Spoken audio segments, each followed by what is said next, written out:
கருணை கடலே கந்தா போற்றி. துதிப்போர்க்கு வல்வினை போம் துன்பம் போம் நெஞ்சில் பதிப்போர்க்கு செல்வம் பழித்து கரித்தோங்கும் நிஷ்டையும் கைகூடும் நிமலரருள் கந்த சஷ்டி கவசந்தனை அமரர் இடர்தீர அமரம் புரிந்த குமரனடி நெஞ்சே குறி. நமக்கெல்லாம் நிறைய கஷ்டங்கள் வந்திருக்கு. அந்த ஒவ்வொரு கஷ்டத்தையும் நான் முருகப்பெருமான்கிட்ட சொல்லி நம்ம அந்த குறைகளெல்லாம் நிவர்த்தி செஞ்சுருக்கோம்.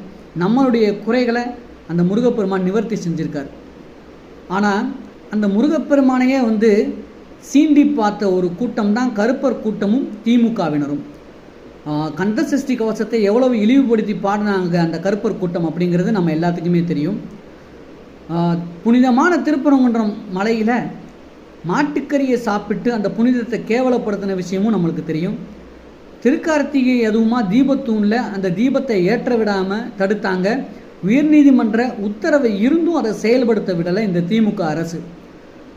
இப்போது மக்களாகிய நாம் அனைவரும் ஒரு செயலை நம்ம அந்த திமுகவுக்கு எதிராக முருகப்பெருமானுக்கு ஆதரவாக செய்ய வேண்டும்.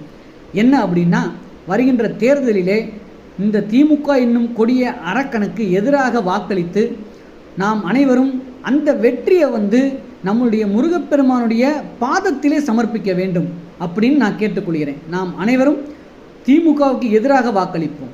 நன்றி.